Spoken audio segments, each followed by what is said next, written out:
High বন্ধুরা, আমি অমিত। আমি মানসিক সমস্যা নিয়ে কথা বলি।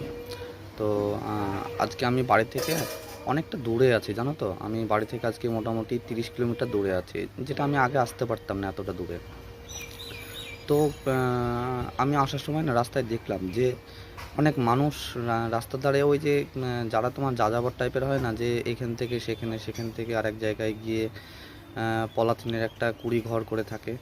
তো দেখলাম যে রাস্তার ধারে ওইরকম মানুষ কিছু যারা ওইরকমভাবে ঘর করে আছে। তো তুমি একটা জিনিস ভাবো তো, তুমি তাদের থেকে কতটা ভালো আছো, কারণ তোমার একটা নির্দিষ্ট একটা ঠিকানা আছে, তুমি একটা নির্দিষ্ট বাড়িতে থাকো, তোমার মাথার ওপর ছাদ আছে, তাদের মাথার ওপর কোনো ছাদ নেই। তারা ইনকাম করলে খেতে পাবে, নাহলে পাবে না।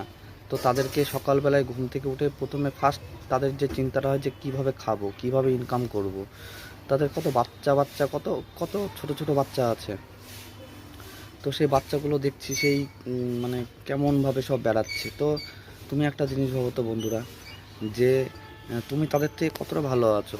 তাহলে তারা যখন এতটা মেন্টালি প্রবলেম তারা যখন সহ্য করতে পারছে, তাহলে তুমি কেন এইটুকু একটা সামান্য জিনিস, তাহলে তুমি কেন পারছো না? তুমি কেন এই সামান্য একটা চিন্তার মধ্যে দিনের পর দিন তুমি এই এংজাইটি নিয়ে ভুগছো? এটা তো তোমার একটা শুধুমাত্র চিন্তা, চিন্তা ছাড়া তো কোনো কিছুই না। তাহলে তুমি কেন এত ভয় পাচ্ছ? চিন্তাকে কিসের এত ভয় পাচ্ছ? আচ্ছা তুমি বলো তো, যে তোমার তো এই চিন্তাটা তো অনেক দিন থেকে তো হচ্ছে। তোমার কি আজ পর্যন্ত কোনো কিছু হয়েছে? কোনো কিছু হয়নি তো, কোনো কিছু হবেও না। কারণ হচ্ছে এংজাইটি এমন একটা জিনিস না, যেটা তোমার যখন তোমার খুব ভয় লাগবে তখন এংজাইটিটা খুব গভীরভাবে আসবে, তারপরে কিন্তু অটোমেটিক কিন্তু আস্তে আস্তে চলেই যায়। তাহলে তুমি এই জিনিসটা একবার ভেবে দেখো, তোমার মনকে প্রশ্ন করো যে আমি কিসের জন্য ভয় পাচ্ছি। কারণ এটা তো জাস্ট একটা থট, জাস্ট জাস্ট একটা চিন্তা। চিন্তাকে এত ভয় পাওয়ার কী আছে বলো তো? তোমার নিজের মনকে তুমি শক্তিশালী করো, সাহস দাও। কারণ আমি প্রতিটা ভিডিওতে কিন্তু আমি একই কথা বলি, যে এটা জাস্ট একটা চিন্তা, জাস্ট একটা থট। তুমি এই চিন্তাটা অতিরিক্ত পরিমাণে করো বলেই কিন্তু তোমার মাইন্ডে একটা নেগেটিভ প্যাটার্ন তৈরি হয়েছে।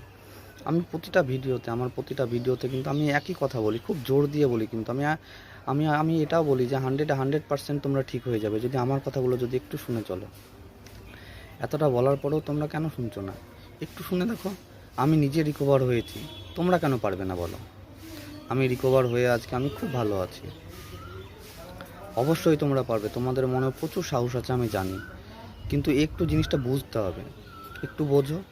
আর আমার চ্যানেলের পাশে অবশ্যই থেকো, আমার চ্যানেলটাকে সাবস্ক্রাইব করো। তো বন্ধুরা, ভালো থেকো। অবশ্যই তাড়াতাড়ি সুস্থ হয়ে যাও। আমি আসছি পরের ভিডিও নিয়ে।